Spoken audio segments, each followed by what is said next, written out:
And I can get a big sound with a good balance point and getting the sticks away from the head and balancing the kit from my perspective. He once caused a stadium to shudder as a whole.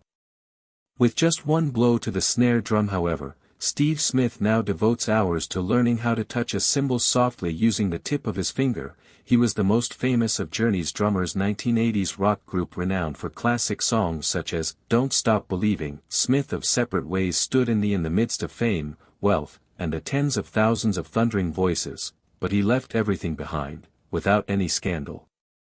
Declaration, no lavish farewell, he just disappeared, then reappeared, but not it was with something, not rock. More reserved, exacting, and truthful jazz fusion in a setting where a performer's value is determined by volume. And Steve Smith decided to stream numbers. He decided to play quieter but be heard louder. To regulate loudness rather than blow up, decided to start over from the beginning. This is not the case in his 50s, 60s, or even 70s. Simply a picture of a fantastic drummer. The narrative tells of a man who once reached the summit of the globe at that time. Climbed back down to find himself again. Early life amid the gentlest of rhythms in Whitman, Steve Smith was born in 1954. Massachusetts, a tiny community to the south of Boston, a place with brutal winters, but the kind-hearted folks helped young Smith grow. Surrounded by vintage swing music every weekend, his parents performed. Afternoon, particularly the recordings of Gene Crowa and Benny Goodman, felt like if magic were to awaken something within a little child who is only beginning to walk at the age. Steve was given his first drum kit at the age of 2. A toy, but the actual start by 9 while other children continued to play. Steve was already seated for baseball. Standing up in one of Bill's drum lessons the percussionist Flanagan used to play during the swing era in large bands, no stage, just a practice pad, no audience, 2 sticks made of wood and a dry rudiment exercises, yet Smith the child never voiced any complaints. Instead, he worked hard at his training. Day within a tiny shack in their Harvard Street home's backyard where nearby residents frequently heard the sound of echoes of drumming late into the at 12 p.m., Smith received his first actual drum set for keeping rather than performing. He didn't learn to play the drums for practice. Renowned, he studied them as though they were an innate quality of him. During high Steve participated in the school band, garage bands, and even joined nearby, interestingly, semi-professional orchestras. He joined the concert band as a member. In spite of Bridgewater State College being a high school student is uncommon accomplishment. The early years weren't only regarding learning to drum. He also discovered how to read music while staying disciplined, control his energy and pay attention to other people. Learning that eventually served as the basis of a career that lasted almost 60 years. Steve Smith's early career in 1972 completed high school. Without awaiting an official degree in music, he jumped right into the professional world as the Lynn Biano's drummer. Large Ensemble, a well-known swing orchestra at the period with some of the best 2 years of musical brilliance in New England of performing in a large ensemble, refined Smith's the capacity to keep a perfect tempo and taught him to relax a little snippet of a beat to produce a method that would eventually become his signature, but he was aware of that method by itself wasn't eventually. He looked to Berklee College of Music is more than just a location to study to perform music, but also a location to learn how. He studied there in order to consider music. Alan Dawson was one of the best drum instructors throughout history, and the Tony Williams's mentor from the Miles Dawson was the one who first presented the Davis Group Smith to the coordinating concept, having command over all 4 limbs independently, yet in harmony, what drummers call, 4 limbs, discussion, but it was his second Freddie Gruber, a mentor who departed. The Gruber didn't leave the deepest mark on his style. Impart knowledge of formulas and other techniques. Steve, how do you allow the drums to breathe? To position the stick in order for it to sing, not just hits, followed by the pivotal moment. Jean-Luc Ponty, who arrived in 1977, the virtuoso French violinist and giant in the jazz fusion genre, was seeking a fresh drummer for his traveling group following a Steve Smith's quick Boston tryout was selected only a few months later. He was on a Ponty's Globe tour with musical performances that required quick surgery accuracy and the greatest amount of creative freedom. Ponty desired a drummer who resembled Elvin Jones, but played like Billy Cobb. Smith put aside his knowledge that he needed to change his small jazz instrument and changed to a big Sonor double bass drum arrangement. Starting a new chapter in your life. He transitioned from being an all-jazz drummer to the area of fusion jazz and rock where the drums served as more than simply a timepiece. Main voice in the audio exchange, and he made a recording on Focus Con Proby in 1978. The Dutch progressive rock band's album Concentrate and Go on. The famous Ronnie is an instrumental rock guitarist. It happened on a US tour with Montrose.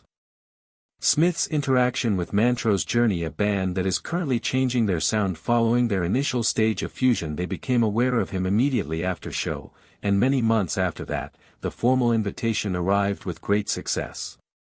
Steve Smith joined Jury in 1978. Not as an assistive figure but rather as the missing component that would help the band advance to prominence at the period when the group had Steve Perry, the vocalist, was just welcomed. Was moving in the direction of a more melodious radio pleasant sound, but they still required a percussionist with the proficiency to preserve the essence of their early fusion. Smith wasn't merely a fit for years. Changed the voice of Jury from his very Evolution's debut album. Steve Smith made a daring impression in 1979.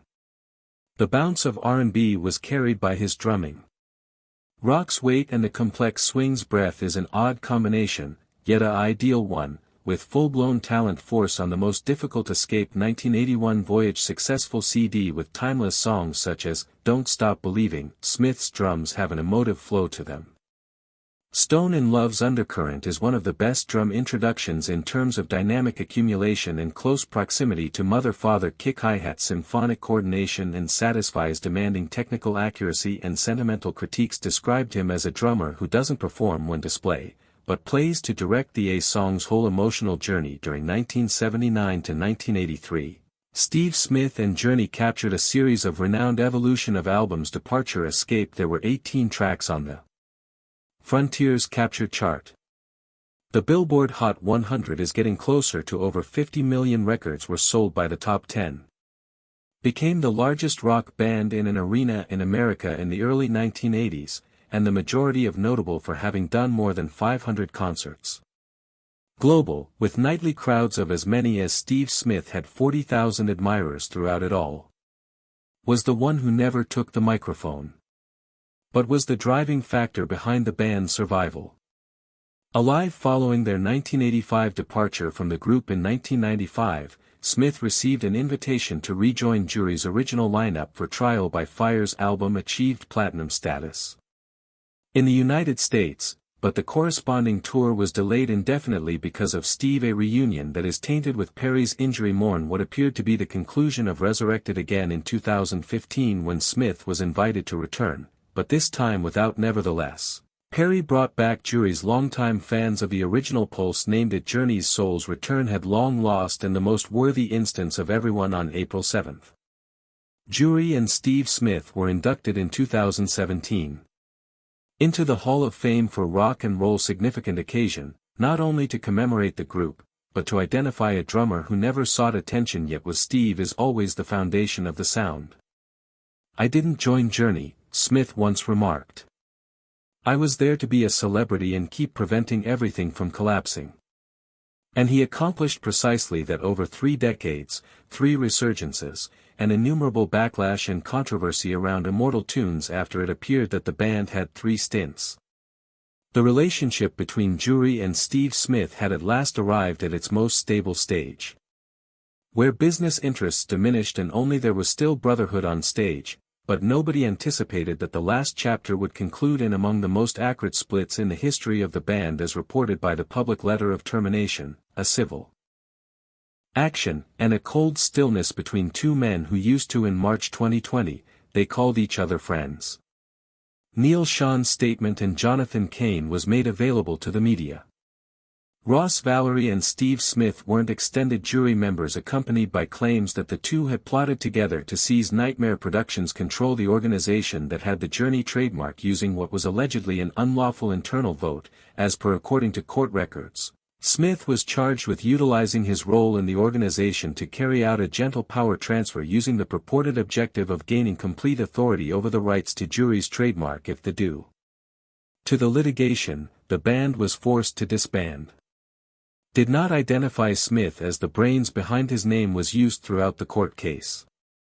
Filings as an accomplice in strategy. Unlike earlier departures, this time there was no group meeting or farewell.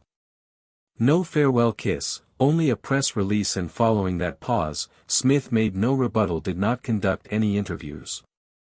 He vanished from news conferences, the limelight of the media, as though attempting to keep the last vestige of honor from after all those years. Nobody knew what he was pondering at the moment, but it found out that a few months later, he went back to the studio with essential details about his jazz fusion band established in the 1980s and started repairing himself using Wordless by the end of 2021. The lawsuit was about music.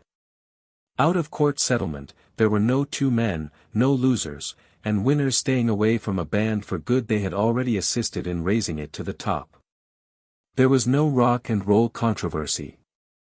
We're free of sex, drugs, and violence, but it was even more agonizing because of that. Because it originated in a certain location. Regarded as the most powerful fraternity in confidence, and it originated from that exact location where Steve Smith broke for the last time. He never looked again. Restore essential information, freedom, trial and error, and a lifetime commitment. Crucial information is more than just a band. A place to live, a breath of fresh air where Steve Smith is able to perform without "please don't sell tickets" to the crowd. But only because he wishes to share using rhythm and drums to tell a story through the quiet between consistent rhythms established in before Steve even joined Jury. In 1977 he worked on a project called Vital Information. Like a little garden, it is quietly tended. A location to go back to behind the house when it became too noisy outdoors, where he could grasp the strike of the sticks, the trap, and remind himself that he began all of this out of passion for music rather than for praise. Spanning more over 40 years, important information was always changing. Every new lineup changed how it sounded.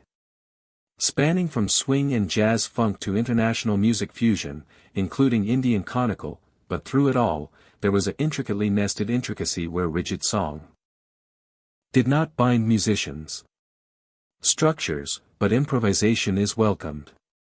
To talk and share their personal tales, Steve referred to them as drums. Here, discussions and exchanges flow in time. He was more than just the drummer with the foundation, he served as the mentor and the closer, the initiator, the navigator. Vitalization come on in time and similar albums. Flies and the Current Perspective 2025 wasn't announced with any excitement, or did they appear on the Billboard charts. Received praise from critics like polished raw gems for which they were designed. Listeners who preferred depth to simplicity. Smith didn't merely perform melodies. Instructed and led master classes from publications written by authors from the US to Europe, educational DVDs, and displayed using drumming as a moving meditation technique. He instructed students in drum mixing kit by hand, which means to manage the volume of every component naturally without a sound professional who relies solely on instinct and internal equilibrium. In his drumming handset has changed from a weapon to a real tool as a storytelling medium, not to exert dominance. Steve also received additional important information. The opportunity to work with musicians he held winner Wooten Frank in the highest regard. Bill Evans, Gambale, Mike Stern, and Tom Coher, Hiromi Yaharan, artists who showed no concern for charts. The only question that was important was the after the repercussions from 2020, music is still relevant. His safe refuge was important knowledge. A place where he couldn't be fired, nobody could terminate a contract. Might make him perform a hit simply because it was called for here by the crowd. Steve Smith is just not himself. Needing attention but not requiring a single, well-timed touch on a 3-minute solo, the hi-hat, and all of a sudden makes sense in terms of solid philosophy.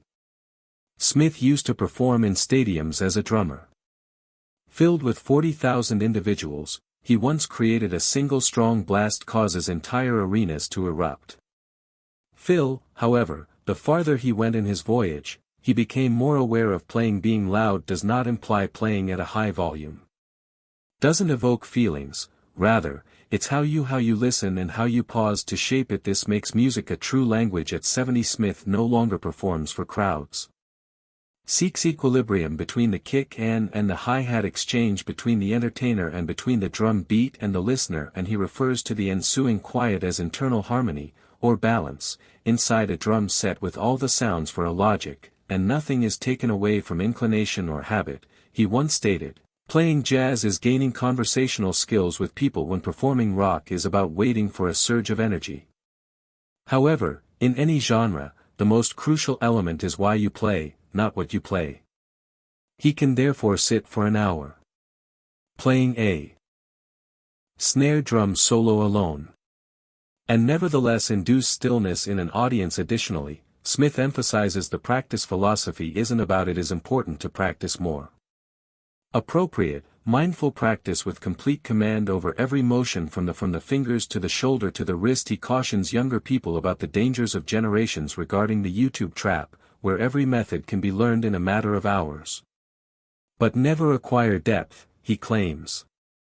Only when you understand how to stay quiet after committing an error. It's not oddity that he now spends more time to share injuries and teach writing recuperation techniques and research methods of open-handed drumming that rewire the dominating persons and hand that is not dominating. To Steve Smith, though the drum kit is more than simply an instrument, it's a mirror of your life. The more you understand your drums will be clearer the more you are yourself. Speaking loudly is something that everybody can do. Playing well is a lifetime endeavor. In the past few years, when the last tour with The Journey came to a calm end without saying goodbye. Tour, no final record, and not even a legitimate Steve Smith shook hands and went back to vital information, the manner in which one goes back to a familiar room following a storm when nobody was calling his name on the charts of Billboard no longer, but in a little home office, and the drums continued to reverberate daily throughout Oregon. Calmly, slowly, and patiently, like they stopped breathing and were hit to stadiums, they were now played to in 2023, Listen Inward. Time Flies was birth of a mature, thoughtful album and just enough privacy to get away from the listener was silent and made no announcements.